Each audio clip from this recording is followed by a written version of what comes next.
మీ business ఏదైనా మీ ఊర్లో promotion చేయాలంటే అది సుమన్ టీవీతోనే సాధ్యం. ఇప్పుడే సంప్రదించండి.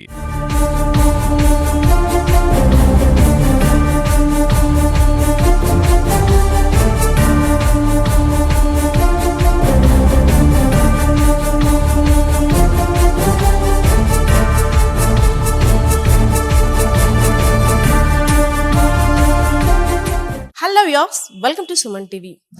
బర్డ్ ఫ్లూ ప్రతి ఒక్కరు కూడా ఆందోళన చెందుతున్న ఈ వైరస్ గురించి అసలు ఏంటి చికెన్ ప్రియలు అయితే మాత్రం వామ్మో బర్డ్ ఫ్లూ వస్తుందేమో, చికెన్ నాన్ వెజ్ తినకుండా ఎలా ఉండాలనే ఆలోచన ఉన్నారు. అదేవిధంగా పౌల్ట్రీ యజమానులు, చికెన్ షాప్ యజమానులు కూడా దీనిపై ఆందోళన చెందుతున్న పరిస్థితి అయితే మాత్రం ఇక్కడ నెలకొందనే చెప్పుకోవచ్చు. సో దీనిపై మరిన్ని వివరాలు తెలిపేందుకు మన ముందు ఉన్నారు పశుసంవర్ధక శాఖ జేడీ అయినటువంటి వైవి రమణ గారు ఉన్నారు. డాక్టర్ గారు నమస్తే అండి. సార్, చికెన్ ప్రియులకు ఇది చేదు వార్తనే చెప్పుకోవచ్చు. అలాగే పౌల్ట్రీ యజమానులకి, చికెన్ షాప్ ఓనర్స్ కూడాను ఈ బర్డ్ ఫ్లూ వైరస్ కలకలం తీవ్రంగా ఉంది, చాలా ఆందోళన చెందుతున్నారు. దీనిపై మీ స్పందన సార్?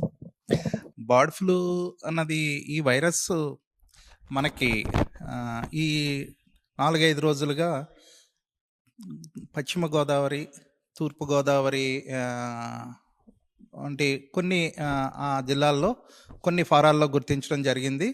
కొన్ని నమూనాలను, చనిపోయిన కోళ్ళ నమూనాలు కూడా భోపాల్ హై సెన్సిటివిటీ ల్యాబ్ భోపాల్కి పంపించినప్పుడు అది బర్డ్ ఫ్లూ పాజిటివ్గా శాంపిల్స్ రావడం జరిగింది.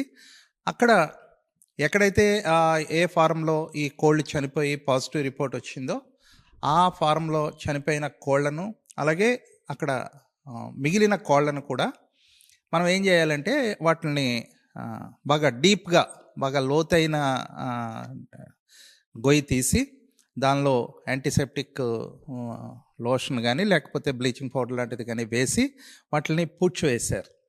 అలాగే ఇక్కడ మన జిల్లాలో ఈ పరిస్థితి చూసుకున్నట్లయితే, మన విజయనగరం జిల్లాలో ఇంతవరకు ఈ బర్డ్ ఫ్లూ అనేది మనకి ఇంతవరకు రికార్డ్ కాలేదు. ఫారాల్లో కూడా మనకి సుమారు మన జిల్లాలో 220 ఫారాల వరకు ఉన్నాయి. వాటిలో ఎక్కడ అబ్నార్మల్ మోర్టాలిటీ కానీ చనిపోయినట్టు కానీ ఎక్కడా లేదు. అలాగే మేము కూడా పశుసంవర్ధక శాఖ ద్వారా మా డాక్టర్స్కి ఆర్ఆర్టీ టీమ్స్ అని చెప్పి వాళ్ళని టీమ్స్ కింద ఏర్పాటు చేసి వాళ్ళ పరిధిలో ఉన్న కోళ్ల ఫారాలన్నింటినీ తనిఖీ చేయవలసిందిగాను, ఎక్కడన్నా ఎక్కువగా కోళ్ళు చనిపోతున్నట్లయితే రిపోర్ట్ చేయవలసిందిగాను వాళ్ళకి ఆల్రెడీ చెప్పడం జరిగింది.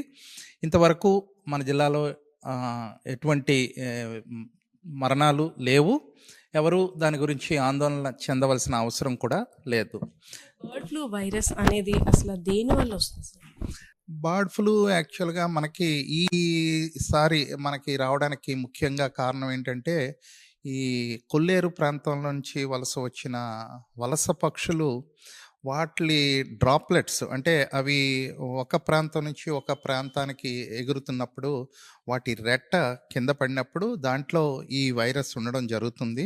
సో అందుకనే మనం ఈ కోళ్ల ఫారాల్లో వాళ్ళకి యజమానులకి జీవ భద్రతా ప్రమాణాల్లో ముఖ్యంగా అయిన ఒక కారణం ఏంటంటే, ఈ వలస పక్షులు ఉండే ప్రాంతంలో కానీ లేకపోతే కాకులు, కొంగలు ఇలాంటి బర్డ్స్ ఈ కోళ్ల ఫారాల దగ్గరికి రాకుండా, వాటిని ఎక్కువగా అక్కడ ఉండకుండా చూసుకోవాల్సిన బాధ్యత ఉన్నది. అలాగే ఆ లిట్టర్ కూడా, ఆ కింద పడిన డ్రాపింగ్స్ అవి కూడా వెంటనే క్లీన్ చేసుకున్నట్లయితే ఈ వైరస్ రాకుండా అవకాశం ఉంటుంది.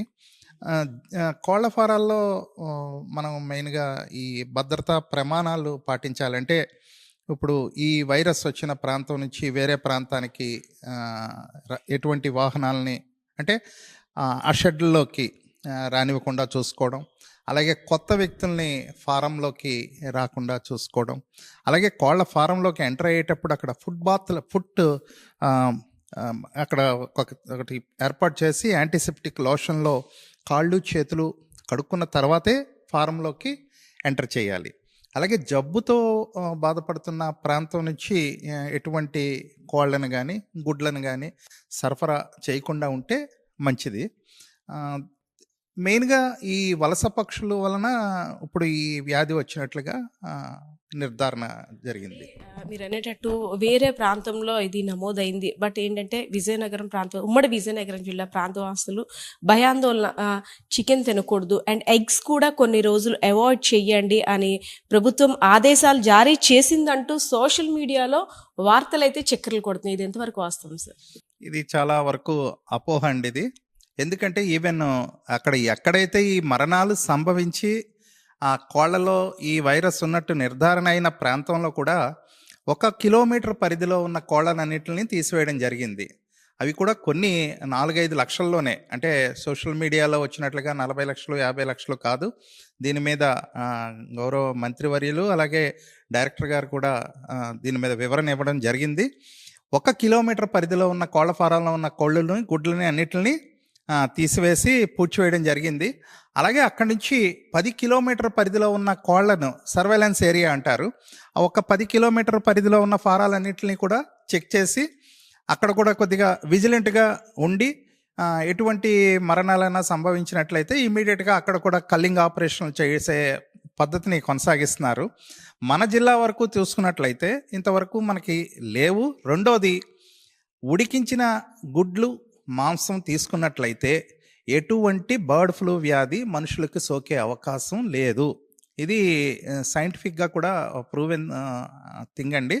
అంటే ఇది ఒక రకంగా అపోహ, అంటే వాళ్ళని భయపెట్టడం తప్పితే మనకి దొరికే గుడ్డు అంటే ఇప్పుడు ప్రోటీన్ సోర్స్ అన్నది చాలా మంచి ప్రోటీన్ సోర్స్ అనేది ఎగ్ ద్వారా వస్తుంది. కాబట్టి ఇలాంటి అపోహలు ఉన్నట్లయితే ఎగ్కి వాటికి వీళ్ళని దూరం చేసినట్లయితే అదర్ మటను వాటి రేట్లు అబ్నార్మల్గా పెరిగిపోయి ఇబ్బందులు పడవలసిన అవసరం వస్తుంది. కాబట్టి మనము ఉడికించే పద్ధతుల్లో, అంటే మనం ఏదైనా బాయిల్ చేసి తినే అలవాటు ఉన్న మన ప్రాంతంలో 100 డిగ్రీలు సెంటీగ్రేడ్ దగ్గర ఈ వైరస్ బతికుండే అవకాశం లేదు. కాబట్టి ప్రజలు ఎలాంటి అపోహలకు గురి అవసరం లేదు, ఎలాంటి ఆందోళన చెందవలసిన అవసరం కూడా లేదు. నిర్భయంగా మన కుకింగ్ మెథడ్స్లో ఈ వైరస్ అన్నది మనుషులకు సోకే అవకాశం లేదు. కాబట్టి ఖచ్చితంగా ఉడికించిన మాంసాన్ని గుడ్లను తినవచ్చండి.